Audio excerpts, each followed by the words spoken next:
I thought the way they behaved was absolutely atrocious. The way they really tortured him and his family, I thought it was a disgrace. The main base of the Democrats have shifted so far left that we'll end up being Venezuela. This country would end up being Venezuela. I think a lot of Democrats are going to be voting Republican on November 6th. All these angry people out there, they know that it is the people who are sitting in the Senate that they've elected who are making these decisions, and they're going to go to the polls and they're going to vote differently.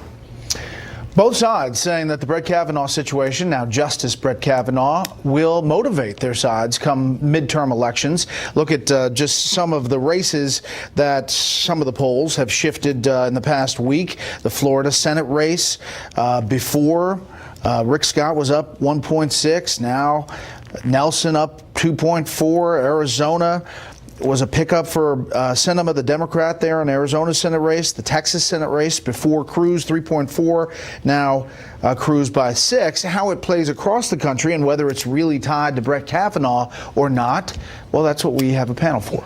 Chris Direwalt is politics editor here at Fox News. Leslie Marshall, syndicated talk radio host, and former White House press secretary Ari Fleischer. You know, we just picked out those three, Chris. You look at some other polls that have come out this week about enthusiasm, Democrats and Republicans. NPR Marist poll up to 82% on both sides. How does it play? The volume goes to 11 on this one. Yeah. We were just having a discussion, a decision team call where we were talking about what we expect turnout to be. And honest to goodness, I cannot tell you right now what kind of a turnout situation we're looking at. 2014 saw the lowest midterm turnout since 1942 when we had some other stuff to deal with.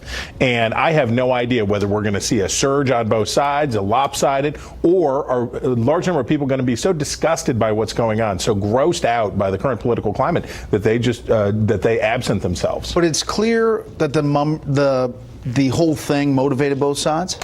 Look, I think the rule of thumb here is if you're playing out of position, this was a bad week for you. If you're a Republican in a blue state, it's a bad week for you. If you're a Democrat in a red state, it's a bad week for you because what it's done is brought the intensity up on both sides. It's more important for Republicans, though, because they were lagging. So this gave them something they needed. Leslie, thoughts? I agree, but I think it's temporary, except for women. You know, when you're at a restaurant and you don't like your food, you ask to speak to the manager. And I think it's like that. The Democrats are angry. When other people in this country were angry, whether they're Republicans, Democrats, Independents, you ended up with Donald Trump as president. So I think we are going to see numbers that we haven't seen in certain communities. I think millennials will come out, Latinos, but women. I think this is really going to be the year of women. And I think Kavanaugh, this whole situation has definitely, as we see in numbers, has had some women in the Republican Party say, this isn't for me. Well, the president addressed that on Air Force One, asked a question about women in the elections. The women, I feel, were in many ways stronger than the men in his favor. So you have a lot of women that are extremely happy, a tremendous number of women, because they're thinking of their sons, they're thinking of their husbands and their brothers and their uncles and others. And women are, I think, extremely happy. All right, you know, it depends on where you are. Do we see these suburban districts, House races, where it seems like the president's approval is underwater, and maybe even more so after this Kavanaugh situation. But other places, it plays exactly opposite. Well, there's been one factor that we've seen for a year, and it's consistent. That's Democrats are fired up. Special elections that Republicans typically win by double digits. We were winning by 1 digit. And in the case of Pennsylvania, we lost a safe Republican district. What's changed now, and the question is how long will it change, is conservatives are fired up. Now, let me give you 3 numbers on why that's so important. 32, 42, 37. When George Bush was president, a whiteboard. I mean, why didn't you bring a whiteboard? Seriously, I mean, where's the props? All right. Okay, all right. 32, 42, 37. Okay. In 2006, Bush's last midterm, when he lost the House and the Senate, Republicans lost them all, the percentage of the electorate that said they were conservative was 32%, a very low number. 4 years later, Barack Obama's first midterm, 42% of the electorate said they were conservative. Republicans won the House in the biggest midterm sweep in 70 years. 4 more years later, the second second Obama midterm. 37% of the electorate identified as conservative. Republicans took the Senate. The point being, if conservatives sit at home and sit out the election the way they did in 2006, Republicans are dead in the water. If, as a result of the Kavanaugh hearing, conservatives get fired up, they decide we're turning out, there's too much on the line, you could have a very different election. And so far, it's all been in the Democrats' favor. In the last 4 weeks, it may shift. All right. Here is one poll, the NPR PBS Marist poll I referenced earlier. Job approval, it's out today. Job approval for the president, 41-53. That matches our Fox numbers roughly. At that approval number, how does that play across the country? I mean, each state, there's a different kind of Trump approval and how it factors. That's right. And so the president is back to sort of the upper end of his range, or approaching the upper end of his range. He has lived essentially 38 to 42 or 43%. That's been his space. Sometimes it's up a little, sometimes it's down a little bit. The real, if I can posit this, and this is just a theory I have, and I don't know if this is going to hold, but I think arguably the best part about the Kavanaugh mania, about all of this explosion, biggest news story I can remember, biggest political news story I can remember certainly in 2 years, was this. We weren't talking about all of the stuff that we're usually talking about. I think one of the reasons that the president's approval numbers are, but he did have a very good week and all of the good news that he had on NAFTA and everything else. But also the focus has been off of Trump for a second. It's been on something else for a while instead of constant Trump focus. And I think that helps him get back up in the upper part of his register. So I just wanted to point this out. Taylor Swift has weighed in on a race in Tennessee. Taylor Swift is putting on Instagram, as much as I have in the past, and would like to continue voting for women in office. I cannot support Marsha Blackburn. Her voting record in Congress appalls and terrifies me. Let's take a look at the race in Tennessee. It's for Senate. Marsha Blackburn, a Republican, and the Real Clear Politics average has her up about 2.7, and the president decided to weigh in on this today. Marsha Blackburn is doing a very good job in Tennessee. She's leading now substantially, which she should. She's a tremendous woman. I'm sure Taylor Swift has nothing or doesn't know anything about her. And let's say that I like Taylor's music about 25% less now, okay? I just wanted to play that soundbite. But the point is that everybody has a point of view. You know, I mean, and they're obviously Taylor Swift is weighing in. Well, I know some people might say whether they like her music or not. Who cares? Why do we care about her political opinion? But millennials care. And people that may not come out and have not come out, certainly for my party, when you were looking at, unlike the president said, a substantial lead, I don't consider 2.7 substantial, less than 3%, certainly within the margin of error. And we are talking about a very red state. To see a Democrat, less than 3 points behind a Republican in a state like Tennessee, I think is very encouraging for Democrats. But we are 29 days.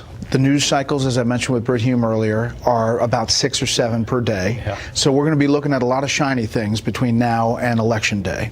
That could change the dynamic entirely. 100%. And by the way, I am for whatever Meatloaf or Robert Earl Keen. Whoever they endorse, I'm with those two right there. 2 out of 3. Well done.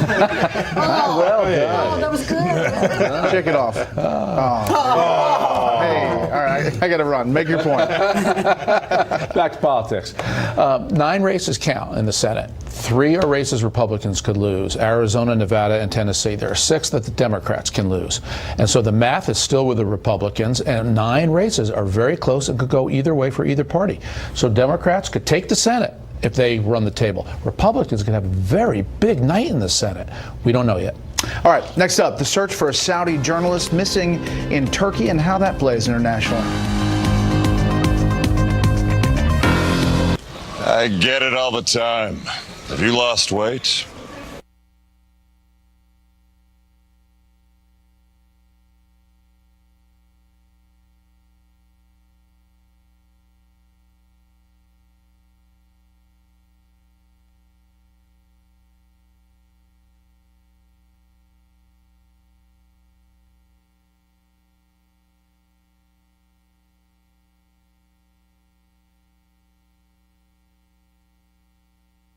Diagnosis. Now, in the face of heartbreaking circumstances, there can be hope and a chance to fight for life. I'm Karen Handel, and I approve this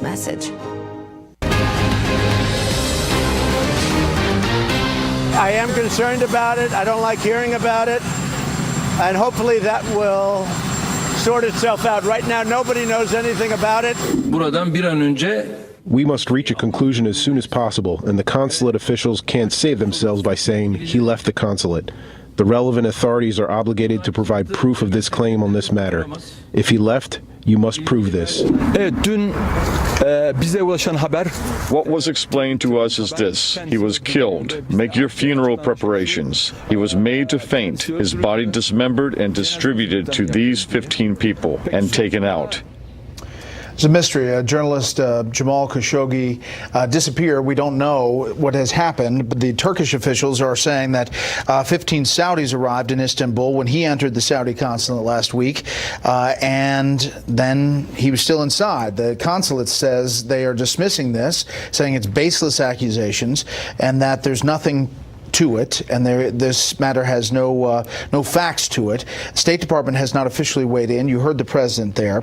But journalists in Saudi Arabia, there have been, we'll just move on to the next the graphic, there have been 15 Saudi journalists and citizen journalists have gone missing in a wave of arrests that began in September. 3 journalists and 7 citizen journalists serving jail sentences in connection with their reporting. And obviously the whole story is troubling from beginning to end. We're back with the panel. Ari, this president especially has established a relationship with the Saudis, but when you hear details like this, he's obviously going to have to call for more information. Yeah, and that's what he needs to do. And he's starting out on the right path, saying he's concerned. I remember going through this with President Putin and President Bush, when President Putin would round up reporters who he did not like. And we had basically good relations with Russia at that time, early in the Bush administration. And President Bush would bring it up directly to President Putin. He wasn't going to let it interfere with the broader geostrategical issues we were involved in with Russia, but he focused on it directly as freedom of speech and freedom for reporters to be able to report. And it is important America set that moral tone. And I think President Trump said it right the first time. He's concerned, and we need to press the Saudis if indeed this is what they've done, without upsetting the entire relationship. The Saudis, they've got now a strict no independent media, independent political parties, unions, or human rights. There's a real crackdown in Saudi Arabia right now. It's strange because they've become so progressive in other areas, women being able to drive, women being able to vote. And you know, this journalist actually was not an opposition or viewed as an opposition journalist for many, many years. It was when he started to, you know, voice his and many others' opposition to how women were treated when they were striking regarding being able to drive and to vote, and also regarding the war in Yemen and other foreign policy. To me, it's troubling. A couple of things happened today. There were journalists that were like the bureau chief in Istanbul of Reuters was taken into the consulate. It was shown the consulate head to toe. They were opening cabinets to say, see, he isn't here. There are cameras in the consulate. And I'd be interested in seeing the footage of that. Why aren't they showing this? That he entered the building and you see him leaving the building, and they're not offering any of that. Which is also what the Turkish president, Erdogan, said. He wants to see the surveillance footage. Now, Erdogan doesn't have a great track record either in human rights or protecting journalists. But when Erdogan's the pro-journalist guy in any situation, this is a pretty stark reflection about what's going on. And I think, to your point, Leslie, the war in the Yemen is now a cancer for the region, for our relationship with the Saudis. Some people call it a genocide. They're calling it, but this proxy war that they're fighting with the Iranians in Yemen is a very toxic thing, and it's leading to lots and lots of other second-order consequences that could impinge on our valuable relationship. I mean, the Saudis say that they're firing missiles, Iranian missiles, and they're, firing back. It's a humanitarian crisis, clearly. The Saudis deny this story, say they're sending a team to investigate, but we're going to keep investigating it too. Panel, thank you very much. You bet. When we come back.